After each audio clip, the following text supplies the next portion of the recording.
Hello everyone, नमस्ते। मैं मानसी मोरे एक क्लिनिकल साइकोलॉजिस्ट हूँ जो आज आपसे बेचैनी घबराहट के बारे में कुछ डिस्कस करना चाहती हूँ। बेचैनी क्या है?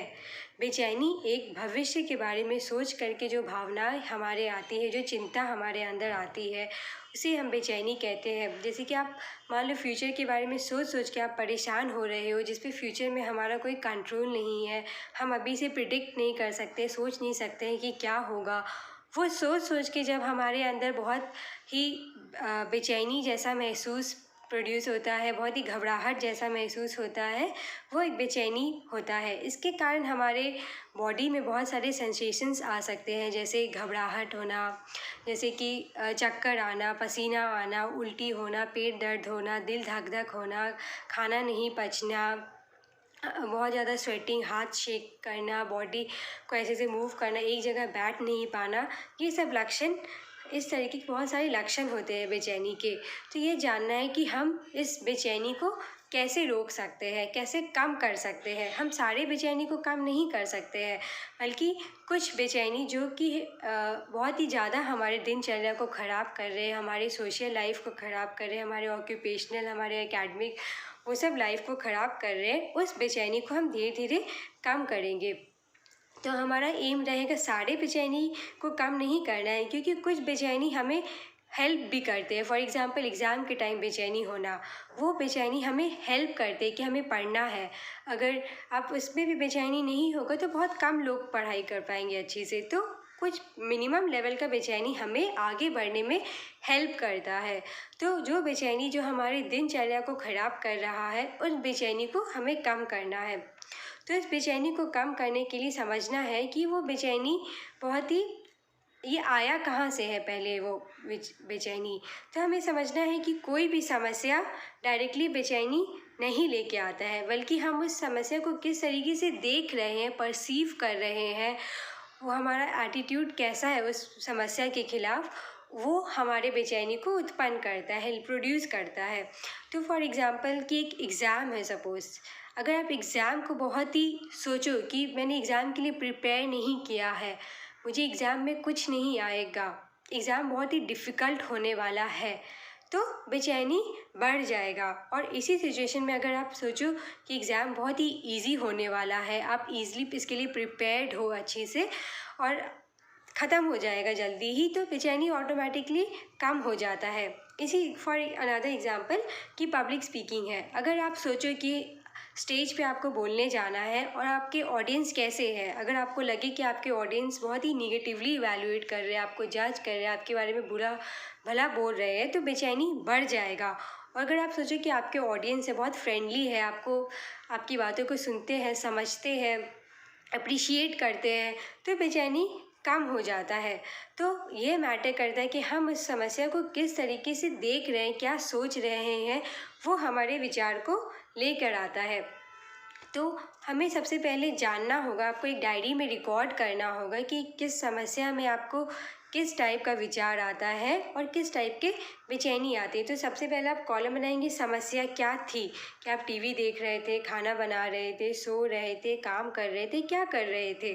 फिर आपको बेचैनी कितनी देर तक रहा और उसका इंटेंसिटी कितना हाई लेवल था, 0 से 100 तक के बीच में कितना परसेंट बेचैनी था, 80% बेचैनी था और वो 5 मिनट रहा, वो आप रिकॉर्ड करेंगे। फिर उसके बगल में कि क्या क्या शारीरिक अपने आप में ऑब्ज़र्व किया, आपने क्या क्या चेंजेस ऑब्ज़र्व किया शारीरिक में, क्या आपको हेडेक हो रहा था, पसीना आ रहा था, हाथ काँप रहा था, झुंझुना हो रहा था, पैर सुन्न हो गया, ये सब आप रिकॉर्ड करेंगे कि क्या क्या बॉडली सिम्टम्स हुए। फिर उसके बाद कि आपने ये सब होने के बाद क्या आपको विचार आया, क्या आपको विचार आया कि अगर सांस लेने में तकलीफ़ हुआ तो आपको लगा कि मैं मर जाऊंगा या मुझे हार्ट अटैक हो जाएगा या मैं कंट्रोल नहीं कर पाऊंगा, क्या विचार आए उस चीज़ को लिखना है। फिर उसके बाद आपने उस चीज़ को कैसे मैनेज किया, क्या आप कैसे उसको आपने कैसे रोका, क्या आप टीवी देखने लग गए, क्या आप इसको हटा दिए अपने दिमाग से, या क्या आप अपने दोस्तों से बात करने लग गए, क्या आपको हेल्प करता है उस बेचैनी को कम करने के लिए, वो आप लिखोगे। तो बहुत सारे लोग ऐसा भी कहते हैं कि मुझे विचार नहीं आते, बस बेचैनी होता है, बट ऐसा नहीं है। जब आप केयरफुली ऑब्ज़र्व करोगे तो किसी किसी को भी पता चलता है कि हाँ विचार आते हैं, बहुत ही फ्रैक्शंस ऑफ सेकंड्स के लिए आएगा, बहुत ही थोड़ी देर के लिए आएगा, लेकिन वो विचार होते हैं। केयरफुली ऑब्जर्व करना है कि आप क्या सोच रहे हो, क्या आपको लग रहा है, किस चीज़ का डर है आपको। वो जब आप विचार लिखोगे तब आप जान पाओगे कि हाँ मुझे ये विचार होते हैं। आपको अवेयर करना है अपने आप में, अपने थॉट्स के ऊपर अवेयर, अपने बॉडी के ऊपर अवेयर, क्या क्या सिम्टम्स है और क्या क्या आपको हेल्दी एक्शन क्या क्या है जो आपको हेल्प कर रहा है, क्या क्या अनहेल्दी एक्शन है जो आपको हेल्प नहीं कर रहा है बेचैनी के लिए, और जो हेल्प भी कर रहा है क्या वो टेम्परेरी हेल्प कर रहा है या परमानेंटली आपके बेचैनी को कम कर देगा, ये जानना है आपको। तो सबसे पहले हम लोग जानेंगे कि जब आप जान लिए कि ये विचार है आपके, तो हमारा कुछ कुछ सॉल्यूशन ऐसा रहेगा जो बेचैनी, जो हमारे विचारों को चैलेंज करेगा, अपने विचारों को लड़ना है। तो सबसे पहला टेक्निक है विचार को चैलेंज करने का कि प्रूफ लेके आना है कि क्या प्रूफ है आपके पास, क्या एविडेंस है, क्या सबूत है आपके पास कि वो सच है। फॉर एग्ज़ाम्पल, अगर आपको लग रहा है कि सांस लेने में तकलीफ़ होगा तो आप मर जाओगे, तो कितना % चांसेस है कि सांस लेने में तकलीफ़ होगा तो आप मर जाओगे। और अगर लग रहा है कि आपको सिवियरिटी ऑफ द कॉन्सिक्वेंसेस देखना है कि सबसे ज़्यादा ख़राब क्या हो सकता है आपको सांस लेने से प्रॉब्लम में, क्या आप कंट्रोल लूज़ कर दोगे, छाती में दर्द होने से हार्ट अटैक हो जाएगा या मर जाओगे, कितना ज़्यादा आपको लग रहा है कि क्या क्या सीवियर हो सकता है। उसके बाद आप लिखोगे कि कितना % चांसेस है कि आपको हार्ट अटैक हो सकता है। फॉर एग्ज़ाम्पल, आपको लगे कि 80% चांस लगता है कि आपको हार्ट अटैक हो सकता है, तो हमारा एम यह रहेगा कि 80 से उसको 20% लाना। अगर आपको 80% लगता है कि आप मर सकते हो तो उसको हमें कम करना है कि 20% लगे, कि सिर्फ 20% ही चांसेस है कि आप मर सकते हो। तो उसके लिए आपको सबूत लाना है कि क्या क्या सबूत है आपके पास जो प्रूफ करता है कि अगर आप सांस लेने में तकलीफ़ होगा तो आप मर जाओगे। क्या क्या सबूत है कि अगर सांस लेने में तकलीफ़ नहीं, अगर सांस लेने में तकलीफ़ है तो क्या क्या सबूत है कि आप नहीं मरोगे। तो ये दोनों प्रूफ हम सबसे पहले फाइंड करेंगे कि क्या क्या प्रूफ है जो आपको प्रूफ करता है कि आप मर जाओगे, और क्या क्या एविडेंसेस है आपके पास जो प्रूफ करता है कि आप नहीं मरोगे। इस तरीके से जब आप अपने विचारों को चैलेंज करोगे तो ऑटोमेटिकली आपका बेचैनी कम हो जाएगा। और उसी समय आप ये भी पूछ सकते हैं अपने आप से कि क्या आप पहले इनकाउंटर किए, किसी से आप मिले हो कि जिसको पहले सांस लेने में तकलीफ़ हुआ था और वो मर गया था। क्या आपने किसी रिलेटिव को देखा है या कहीं सुना है कि सांस लेने की तकलीफ़ के कारण मर गए हो, क्या ये आपका डर वहाँ से आया है। यह जानने के बाद अपने आप को चैलेंज करेंगे आपकी कितना % चांसेस है कि आपको भी वो सब सिम्टम्स हैं और आप मर सकते हो, और क्या सांस लेने के कारण सच में कोई मर सकता है। तो इसके लिए आप अपना सांस रोक करके देखेंगे कि मैं कितनी देर सांस रोक सकता हूँ। अगर आप 5 मिनट, अगर आप थोड़ी देर के लिए रोक रहे हैं तो ऑटोमेटिकली आप ऑब्जर्व करेंगे कि ऑटोमेटिकली आप धीरे धीरे सांस लेने लग गए हो। तो धीरे धीरे आपको पता चलेगा कि आपका सांस पे कंट्रोल नहीं है। आप थोड़ी देर अगर प्रॉब्लम होगा तो ये ऑटोमेटिक रिस्पॉन्स हो जाएगा, आपको ऑटोमेटिकली आप धीरे धीरे सांस लेने लग जाओगे। इस पर आप थोड़ी देर भी रोकोगे तो ऑटोमेटिकली सांस चलने लग जाती है, इस पर आपका कोई कंट्रोल नहीं है, तो मरने के चांसेस बहुत ही कम हो जाएगा। तो ऐसे ऐसे करके आप अपने थॉट्स को चैलेंज करोगे, और थॉट्स चैलेंज करने से ऑटोमेटिकली आपका बेचैनी कम हो जाएगा।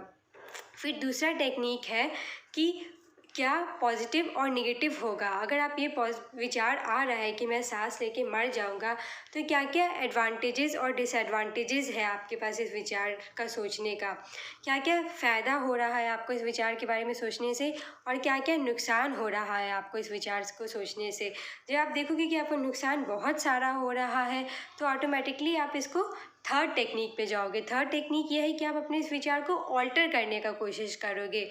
थर्ड ऑल्टर मतलब कि जो आप सोच रहे हो, सपोज एग्जांपल कि अगर आप सोच रहे हो कि मैंने फ्यूचर के लिए पैसा सेव नहीं किया है, तो इसी विचार को सोच सोच के जब आप बेचैनी में कन्वर्ट कर रहे हो तो उसी विचार को हम लोग कैसे ऑल्टर कर सकते हैं। आप इसको ऐसे ऑल्टर कर सकते हो कि आप प्रेजेंट के बारे में सोचो कि हाँ मैंने इतना पैसा सेव किया है कि मेरा आज का दिन, अभी का कुछ दिन चल जाएगा।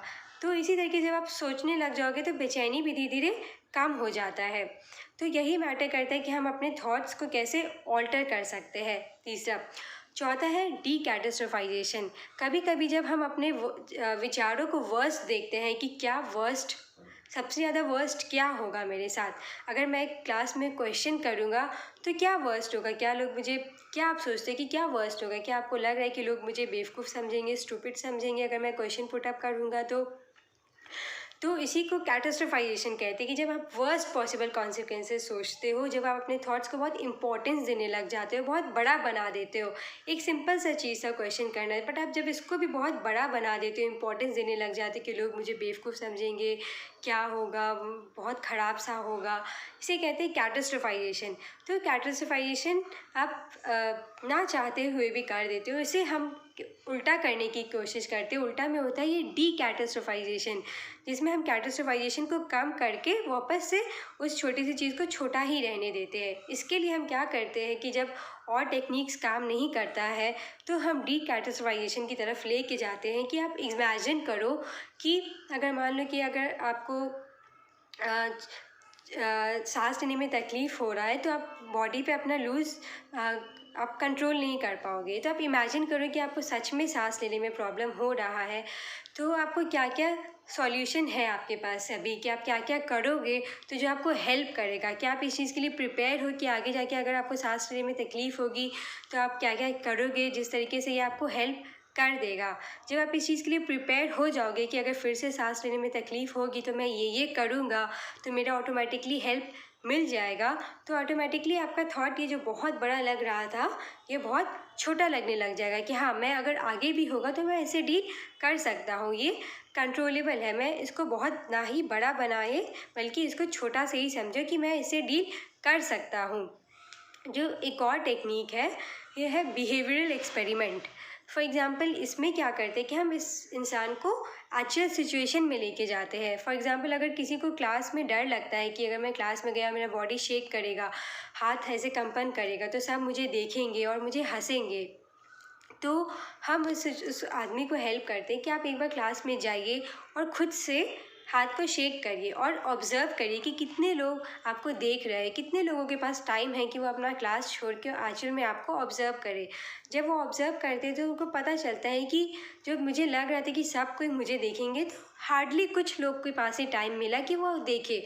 वो देख के भी बल्कि हेल्प करने का ही कोशिश किए, कोई बुरा भला नहीं सोचे बल्कि हेल्प किए। तो ऑटोमेटिकली आपका थॉट्स चैलेंज हो गया। जहाँ आपको लग रहा था कि सब कोई मुझे ही देखेगा, कहीं ना कहीं आपको पता चला कि नहीं, सबके पास इतना टाइम नहीं है, कुछ ही लोग ही एक्चुअल में देख पाए। तो आप उस समस्या, जो भी आपके विचार से जैसे डर लग रहा था, आप उस विचार को एक्चुअल में करके देखिए कि कितना एक्चुअल में ये सच है।